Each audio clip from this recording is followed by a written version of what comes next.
नारे तकबीर, नारे रिसालत। देखो हमारे नबी की शान, बच्चा बच्चा है। देखो हमारे नबी की शान। ए गुस्ताख, ए कुत्ते, देखो हमारे नबी की शान। बच्चा बच्चा है कुर्बान। हुजूर की नामूस की बात करो। कुत्ता भौंक के कहता है, मैं तो उसे खिंजीर कहते हुए भी खिंजीर की तौहीन समझता हूं, जिसने 2 रातें पहले मेरे हुजूर के खिलाफ भौंका। मैं वो जुमले नहीं दोहराना चाहता, लेकिन उसको औकात दिखाना चाहता हूं। आज जो तेरा नापाक वजूद जमीन पे है, उसी मोहम्मद अरबी का सदका है। बेशक। वरना अगर हुजूर ने औरतों को इज्जत ना बख्शी होती तो तेरी मां किसी घर में सुकून से नहीं होती, या तो बाजार में बिक गई होती, या पैदा होते ही कत्ल कर दी गई होती। बकवास करते हुए शर्म नहीं आती? ओ भाई, अपने हुजूर के किरदार को जमाने तक काम करो। डॉक्टर इकबाल का वो शेर, यूं तो सैयद भी हो, मिर्जा भी हो, अफगान भी हो, तुम सभी कुछ हो, बताओ कि मुसलमान भी हो। जी बेशक है पठान कुर्सी में बैठा तो किसी अंसारी को जगह नहीं, सही बात। तुरक बैठा तो कोई फकीर बर्ग बगल में नहीं बैठ सकता। ये अफजलियत है, ये शानो शौकत है। शानो शौकत तो तब पता चलती है जब अल्लाह की बारगाह में किसी बंदे के तज़किरे किए जाते हैं। हाँ, इज्जत वाला वो है जो रब के नजदीक इज्जत हो, अजमत वाला है। तेरे मेरे फैसलों से क्या होता है? आज हम इन्हीं झगड़ों में पड़े हुए, तो इस लायक नहीं, वो इस लायक नहीं। सुने, हुजूर ने करम सब पे किया है। मेरे इमाम ने क्या कहा था? खुदा की कसम, वो जो न थे तो कुछ न था, वो जो न हो तो कुछ न हो। जान है वो जहान की, जान है तो जहान है, जान है तो जहान है। सुने, मैं तो खुल के कहता हूं, खुल के कहता हूं, जिस के घर में बेटी है, वो किसी भी धर्म, किसी मजहब, किसी भी मिल्लत का हो, अगर हया वाला है ना, तो फिर मेरे नबी की आमद का झंडा जरूर लगाए। सुभान अल्लाह, सुभान अल्लाह, वाह वाह वाह वाह। इसलिए कि बेटी किसी के भी घर की हो, किसी के भी घर की बेटी हो, उसकी इज्जत मदीने वाले के सदक़े में महफूज है। बेशक बेशक। मैं बेशुमार मुल्कों की कहानी आपको सुना सकता हूं, लेकिन मैं सिर्फ चंद बातें आपसे करूं, चंद बातें। इसी मुल्क की सच्चाई यह थी कि अगर शोहर मर जाता था ना, तो बीवी को जिंदा चिता पे जला दिया जाता था, है ना, जिसे सती बोलते थे ना, सती करना, जिंदा जला दिया जाता था। अगर जिंदा ना जलाया जाता तो एक कमरे में 40 दिन के लिए बंद किया जाता। या तो वो घुट के मर जाती, और अगर बच जाती जिंदा तो उसका मुंह काला किया जाता, और उसको गधे पे बैठा के पैर में, गले में जूतियों का हार डाल के घुमाया जाता, और ये कहा जाता ये वो मनहूस औरत है जिसकी वजह से इसका शोहर मर गया। हुजूर आए, सुभान अल्लाह, हुजूर आए, सुभान अल्लाह। 40 साल की बेवा खदीजा से निकाह किया और जमाने को बता दिया, औरत पैर की जूती नहीं होती, क्या कहने हैं? औरत घर की शान होती है। बेशक। जो जिंदा जलाया करते थे, उन्हें यह बताया बेवाएं मारने के लिए नहीं, बेवाएं जिंदा रखने के लिए हुआ करती। सुभान अल्लाह, सुभान अल्लाह, वाह वाह वाह वाह। बहुत गैरत क्यों नहीं आती? गैरत क्यों नहीं आती? ओ भाई, हुजूर आए, बेटियां मुस्कुराई। छोटी बड़ी दौलत है, छोटी इतनी बड़ी दौलत बेटी की है, खुदा की कसम इस जैसा हमदर्द नजर ही नहीं आता। सही बात, यही बात है। इस जैसा हमदर्द नजर ही नहीं आता। हम लोग सफर में रहते हैं, आकिल भाई हैं, यूसुफ भाई हैं, ये उलमा है जो परदेश रहते हैं, अल्लाह ने बेटियों से नवाजा है। खुदा की कसम, अगर 4 दिन लेट हो जाते हैं, बेटियां फोन करने लगती हैं, अब्बा बताओ ना कब आओगे, दिल नहीं लग रहा है, तुम आओगे तब अच्छा लगेगा। इस दौलत से तो हम महरूम ही रह जाते अगर मेरे नबी नहीं आते। आक़ा करीम आए, आने के बाद एक ऐलान किया था, लोगों मेरी फातिमा मेरे जिगर का टुकड़ा है। हुजूर ने अपनी फातिमा को एक बार कहा, पूरी कायनात बेटियों को जिगर का टुकड़ा समझने लग गई है। आक़ा करीम ने ऐलान फरमाया था, रब ने जिसको 3 बेटियां अता की, उसने पाल पोस के बड़ा कर दिया, इज्जत से रुखसत कर दिया। आका फरमाते उसको जन्नत की जमानत मैं दे रहा हूँ। दो बेटियों वाला खड़ा हुआ, उसने कहा था महबूब जिस पे 3 हो वो तो जन्नती है, क्या 2 वाला महरूम रह जाएगा? फिर मेरा नबी मेरे करीम से कर कतरा किसी ने मांगा, दरिया बहा दिए गए, तुरेबे बहा दिए गए। आला हजरत ने कसम खुदा की कलम तोड़ दिया। मेरे नबी से पूछा आका 3 वाला जन्नती है, 2 वाला महरूम रखेगा? तब मेरे नबी ने कहा था नहीं, जिसकी 3 बेटियां वो भी जन्नती है, जिसको रब ने 2 बेटियां दी, पाल पोस के बड़ा कर दिया, इज्जत से रुखसत कर गया, वो भी जन्नती है। फिर 1 वाला खड़ा हुआ, उसने कहा या रसूल अल्लाह 3 वाला भी जन्नती, 2 वाला भी जन्नती, मुझे तो 1 बेटी मिली है। आका क्या मैं? मेरे नबी फरमाते हैं तू भी जन्नती है। फिर जब 3 वाला, 2 वाला, 1 वाला, तीनों जन्नती हो गए, फिर वो खड़ा हुआ जिसकी गोद में बेटी ना थी। तब उसने कहा या रसूल अल्लाह मुझ पे तो बेटी कोई नहीं। मेरे नबी ने फरमाया अच्छा 3 वाला भी जन्नती है, 2 वाला भी जन्नती है, जिसके पास 1 बेटी है वो भी जन्नती। आगे आका कहते हैं जिस पे बेटी ना हो लेकिन बेटी की तमन्ना हो, इसी तमन्ना के साथ मर गया, मैं हाथ पकड़ के उसे जन्नत में दाखिल कर डालूं। नारे तकबीर, नारे रिसालत, नारे गौसियत, मसलके आला हजरत, फैज़ान आला हजरत, जश्न ईद मिलादुन नबी, मुफ्ती हम्माद रजा साहिब क़िबला। सुभान अल्लाह, सुभान। तवज्जो है सारे लोगों की? इतनी बड़ी दौलत आका करीम जन्नत बांट रहे हैं, जन्नत हुजूर के सदके में मिल रही है। मैं खुल के कहता हूं जिसके घर में 1 भी बेटी है ना, वो मेरे नबी के नाम का झंडा लगाए, बेशक मेरे नबी के नाम का झंडा लगाए। भाई मेरी तरफ पंखा ना कीजिएगा भाई, नुकसान देगा बाबू, पंखा उधर ही रहने दो। तवज्जो है ना? एसी वाला मसला मुकर्रिर का होता है, शायर का, ये जितना गर्म होता है उतना ही बंदों को ठंडा करता चलता है ना? एसी ठंडी हो जाए तो फिर हवा ठंडी नहीं होती है। तवज्जो है सारे लोगों की? चलूं आगे जी इरशाद। बेटियां हुजूर के सदके में मिली, हुजूर के सदके में ये रिश्ते। आपसे एक बात कहूं खुदा के वास्ते, खास करके हमारा ये इलाका जितना भी आता है, रामपुर, मुरादाबाद, संभल, अमरोहा तक, उधर बरेली तक, हमने ना तबाही मचा रखी है। दिल के पपोले जल उठे सीने के दाग से, इस घर को आग लग गई घर के चिराग से। बाहर के झगड़े उतने नहीं थे जितने घर के हो गए।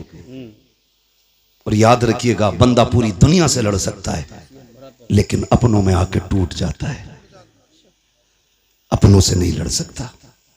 आप कहेंगे ये बात मैंने कैसे कर दी? बुरा ना माने, जिसके घर हम बेटी लेने जाते हैं ना, वो भी हमारा अपना है या अपना होने वाला है।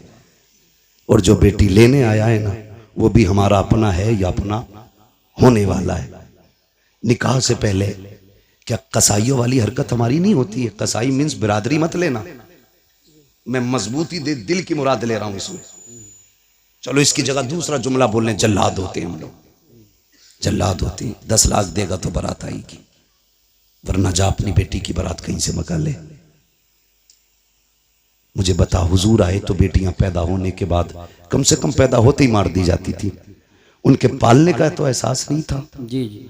आज 20 साल की बेटी को जब आग लगाई जाती है ना, तो सिर्फ एक बेटी नहीं मरती, कई खानदान मर जाते हैं। सिर्फ एक गाड़ी के लिए अगर बहू के गले में फांसी का फंदा डाला जाता है ना, तो सिर्फ एक औरत का गला नहीं घुटता, कई खानदानों का गला घुट जाता है। क्यों? हुजूर बेटी बचाने आए हैं ना, और उम्मत की जिम्मेदारी थी बेटी की हिफाजत करती, और बेटी ही उम्मत ही बेटी की कातिल बन बैठी। आपके हमने तो किसी को नहीं मारा, चलो आपने अपना हाथ नहीं लगाया। अगर कोई गरीब गुर्बत की वजह से उसकी बेटी को कोई अपना नहीं रहा था और वो ट्रेन के आगे कूद के खुदकुशी कर लेता, तो बताओ इसके कत्ल में किसका हाथ है? कहीं ना कहीं हम जिम्मेदार नहीं है। नौजवानों जरा दिल पे हाथ रख के मेरी बात सुनो, मैं जन्नत बांटने नहीं आया, अलबत्ता हुजूर की बात आप तक पहुंचाने आया हूं। मेरा काम ही सिर्फ इतना है कि आका का पैगाम आप तक पहुंचाऊं, और ये जो सारी बात हम करते हैं हुजूर की बातों को आसान करके आप लोगों तक पहुंचाते हैं ताकि आप आसानी से समझ जाएं। तवज्जो है सारे लोगों की? जी जी। क्या ये हकीकत नहीं है? लोग आते नहीं है, मस्जिदों में इमामों से पूछो, आके रात की तन्हाई में कहता तावीज दे दो। लोग आते रिश्ता करने के लिए लौट जाते हैं, पता नहीं क्या हो जाता। बेटी नेक भी है, खूबसूरत भी है, लेकिन इतना है मैं उसकी मांगी हुई गाड़ी नहीं दे सकता। अलबत्ता मेहमानों को इज्जत की 2 रोटी तो मैं भी खिला देता हूँ। खुदा की कसम कमी कहीं नहीं रखी जाती है। हमारे खानदानों के इख्तलाफात, हसद की आग इतनी लगी रहती है। जहाँ किसी की बेटी की रिश्ते की बात आई, करवट वाला पता लगाता कहाँ के लोग आए थे, कहा फला जगह के, क्या हुआ कि 5000 रुपए दे गए अपना के। तो इतनी फिक्र उसको नहीं होती है जिसके घर रिश्ता हो रहा है, जितनी पड़ोसी को होने लगती है। कहता नंबर पता करो, नंबर निकालो। ढूंढ के नंबर निकाल के कहता यार तुम ही आए थे कल लड़की देखने? कहा हाँ आए तो थे। कहा तुम्हें कुछ और पता चला? कहा क्या? कहा बस रहने दो, अगर नहीं पता तो हम क्या बताएं। इतनी सी बस एक तीली दिखाने की जरूरत होती है। गरीब की बेटियों की हसरतें सीने में दब के रह जाया करती हैं। हद तो तब हो जाती है जब बारात आने में 8 दिन रह जाते हैं, या बारात वाला दिन होता है, खानदान से फोन चला जाता है, मोहल्ले से फोन की घंटी बज जाती है, बारात लेके तो आ रहे हो, लेकिन याद रखना यहाँ तुम्हारे लिए कोई इंतजाम नहीं है, रुसवाई हो जाएगी। इतने जुमले होते हैं, खुदा की कसम पलट के फोन आता है, लड़के वाले कहते हैं सुनो जी बारात नहीं लेके आ रहे हैं, अपना इंतजाम कोई और कर लो। बेटी का बाप रो के कहता है कोई खता हो गई हो तो बताओ, कोई कमी आज तक की हो तो बताओ। सुनो तुम आए थे, हमारे पास 5000 का इंतजाम था, हमने 5 का कर्जा लेके तुम्हारी मेहमान नवाजी की थी। तुमने हमसे 10 लाख मांगे थे, मेरे पास 5 लाख थे, मैंने बेटे के हिस्से की जमीन बेच करके तुम्हें 10 लाख दिए थे। बताओ तो सही किस जगह पे औकात से बढ़ करके तुम्हारे लिए नहीं कहा, नहीं किया। खुदा की कसम जब बाप रो के इतना कहता है, सामने वाला बंदा साफ कह देता बारात नहीं लानी है, हमें आना ही नहीं है, तुम जो चाहो करो। मुझे बताओ तो सही तेरी एक फोन की घंटी ने किसी की जिंदगी में आग लगा दी है, किसी बाप की जिंदगी भर की खुशियों को तबाह कर दिया है। और ये तो बाप का दर्द है, उस बेटी के दर्द को कौन समझेगा जिसके हाथों की मेहंदी लगी की लगी रह गई, जिसके बदन पर सुर्ख जोड़ा चढ़ा था लेकिन निकाह तक ना पहुंच सकी है। कौन समझेगा उस बेटी के दर्द को जिसने अपने जीते जी अपने आप को बेवा महसूस किया हो। और तुम्हें खुदा का वास्ता अगर किसी का दिल दुखाया इस तरह, दुनिया का तावीज तो क्या पीर गले में लटका लेना, कुछ नहीं हो सकता है। अगर सुकून चाहते हो टूटे दिल जोड़ दो, खुदा तुम्हारे रिश्ते अपनी रहमतों से जोड़ डाले। नारे तकबीर, नारे रिसालत, नारे गौसियत, मसलके आला हजरत, जश्न ईद मिलादुन नबी, उलमाए अहले सुन्नत। सुभान। हुजूर बेटियां बचाने आए हैं, बहुत अच्छा पैगाम बचाने आए हैं। वो हमने बेटियों के ही गले काट दिए। आज उसके आगे बेटी है, कल तेरे आगे भी बेटी होगी, कल तेरे आगे भी बेटी होगी। मैं खुल के यूसुफ भाई कहता हूं, दूसरों की बेटी पे सितम करो और ख्वाब देखो मेरी बेटी रानी बने, हो ही नहीं सकता। उसूल याद रखो, तुम दूसरे की बेटी को इज्जत दो, अल्लाह तुम्हारी बेटी को इज्जत अता फरमाएगा। बेशक ये उसूल है, तुम दूसरे की बेटी को इज्जत दो, अल्लाह तुम्हारी बेटियों को इज्जत अता फरमाएगा। कितना अजीम रिश्ता दिया रब ने। हुजूर आए, खुदा की कसम बेटियों वाली दौलत मिल गई।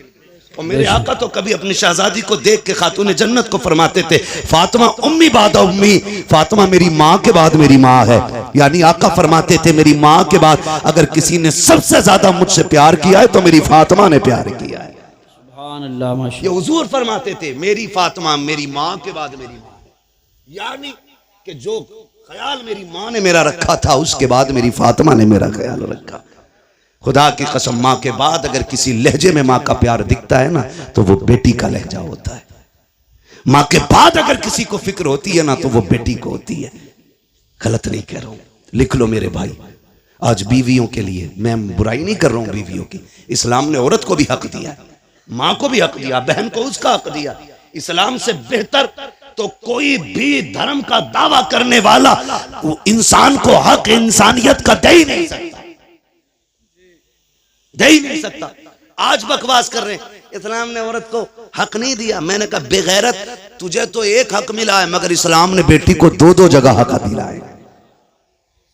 बाप के घर भी बेटी का हक है बेशक, और शोहर के घर भी बेटी का हक है। बेशक इतनी इज्जत है किसने दी?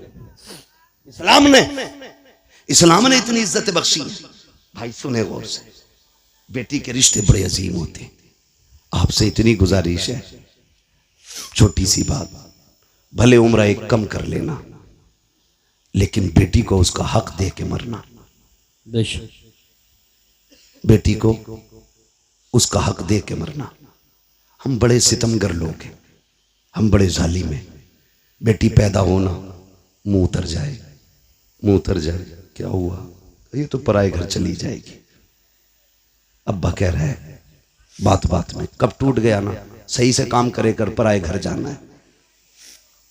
बर्तन अगर मैला रह गया, मां कहती है सही से बर्तन धोया कर, पराए घर जाना है। कितनी बार उसे अजनबी होने का एहसास दिलाते हो यार, कितनी बार रुलाते हो उसे जिंदगी में। क्या वो ये नसीब लेके नहीं आ सकी कि उसे कोई अपना भी कह सके? बाप के घर उसे पराए घर वाला कहा जाता है।